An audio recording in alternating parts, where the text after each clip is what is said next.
5 साल पहले गोडजिला और कोंग की भयंकर टकराहट हुई थी। गोडजिला ने कोंग को हराकर समंदर की गहराई में गायब हो गया। अब कोंग अपने घर पर बड़ा और ताकतवर हो चुका है, लेकिन उसकी शांति खतरे में है।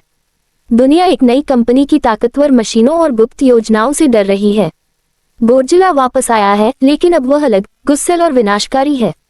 और अब ये दोनों प्राचीन टाइटन्स भिड़ने वाले हैं, इंसानों और पूरी दुनिया के भविष्य के लिए। Hello everyone, welcome back to my channel.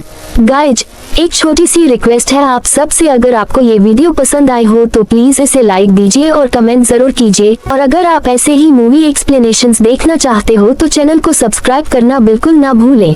तो मूवी के स्टार्ट होते ही हमें बताया जाता है कि आज से तकरीबन 5 साल पहले गोडजिला और कोंग की बहुत बड़ी फाइट हुई थी, जिसमें गोडजिला ने कोंग को हराने के बाद समंदर की गहराई में चला गया था। और बस उसी दिन के बाद गोडजिला का कुछ भी पता नहीं चला, किसी ने उसे नहीं देखा। इसके बाद हमें 5 साल बाद का सीन दिखाया जाता है, जहां पर हम एक आइलैंड देखते हैं जो कि कोंग का घर था। असल में यहाँ पर हम देखते हैं कि कोंग का साइज अब पहले से काफी बड़ा हो गया है। इसके बाद कोंग सोकर उठता है और पानी में काफी एंजॉय करता है। वहीं हमें एक छोटी बच्ची दिखाई देती है जो कोंग को काफी अच्छी लगती थी। दोनों अच्छे फ्रेंड्स भी थे और कोंग उस बच्ची की कोई बात नहीं टालता था, उसकी सारी बातें मानता था। लेकिन ये बच्ची न तो बोल सकती थी और न ही सुन सकती थी। यहाँ पर हम कोंग को बहुत ज्यादा अग्रेसिव पाते हैं। कोंग बहुत गुस्से में होता है और एक पेड़ को उठाकर आसमान की तरफ फेंक देता है, जिससे एनर्जी वॉल टूट जाती है। यहाँ पर हमें ये पता चलता है कि कोंग को इस टाउन के नीचे रखा गया था ताकि गोडजिला फिर से वहां ना आए, क्योंकि ये दोनों टाइटन्स एक दूसरे को फील कर सकते हैं, कहीं ये दोबारा से न लड़ पड़े। क्योंकि कोंग पहले से काफी बड़ा हो गया था साइज में, इसलिए डिसाइड किया जाता है कि उसे यहाँ से कहीं और शिफ्ट कर दिया जाएगा। इसके बाद हमें एक लड़का दिखाया जाता है जो एक कंपनी के लिए काम करता था। वह बेसिकली एक हैकर भी था। उस कंपनी में वह काम करता था जो काफी मॉडर्न चीजें बनाती थी, जैसे मशीनें, रोबोट्स आदि। लेकिन वह हैकर अपनी कंपनी पर थोड़ा डाउट करता है कि कंपनी कोई ऐसी चीज बना रही है जो नहीं बनानी चाहिए।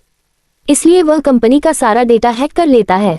उसे पता चलता है कि कंपनी किसी काफी बड़े ऑब्जेक्ट को हांगकांग शिफ्ट कर रही है। लेकिन तभी वहां अलार्म बजने लगता है और यह गोडजिला के आने का अलार्म था। देखते ही देखते गोडजिला समंदर से बाहर निकल आता है। बाहर आते ही वह सब कुछ डिस्ट्रॉय करने लगता है।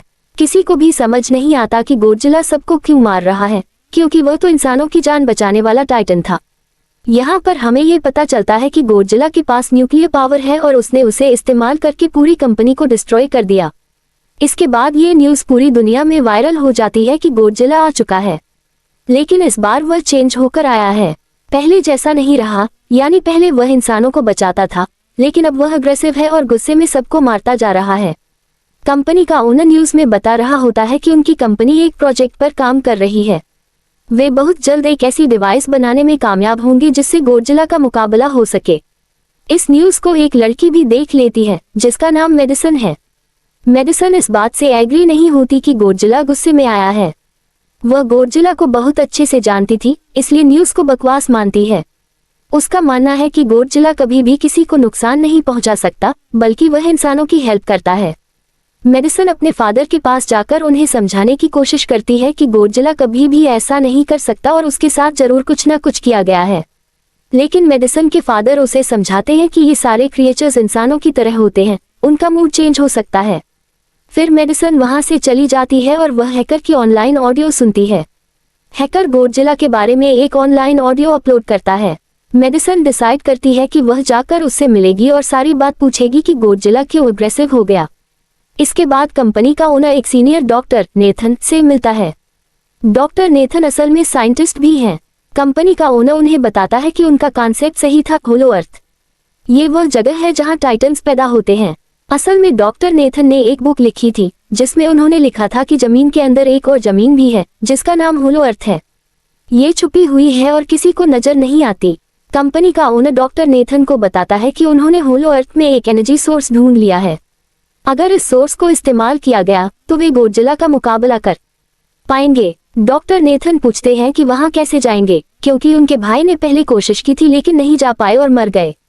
यहाँ हमें यह भी पता चलता है कि होलो अर्थ में ग्रेविटी नहीं होती। कंपनी का ओनर कहता है कि फिक्र करने की कोई जरूरत नहीं, क्योंकि उन्होंने एंटी ग्रेविटी कार बनाई है। ये कार उन्हें होलो अर्थ तक ले जाएगी। इसके बाद डॉक्टर नेथन अपनी एक फ्रेंड से मिलते हैं जो कोन की देखभाल करती थी। वे समझाते हैं कि कोन को उसके घर यानी होलो अर्थ भेजना चाहिए। थोड़ी बहस के बाद वह एग्री हो जाती है। फिर वे अपनी पूरी आर्मी के साथ कोन को होलो अर्थ की तरफ ले जाने लगते हैं। कोन को चेन से बांधा गया था। बच्ची उसके साथ थी और इशारों में बातें कर रही थी। आर्मी का लीडर कहता है कि गोडजिला के रास्ते से नहीं जाएंगे, कोई दूसरा रास्ता चुना जाएगा। फीमेल डॉक्टर एग्री हो जाती है।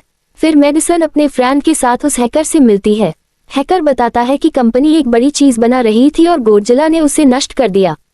कोन वाली शिप में अलार्म बजता है। डॉक्टर नेथन कहते हैं कि अब कोन को आजाद करना चाहिए।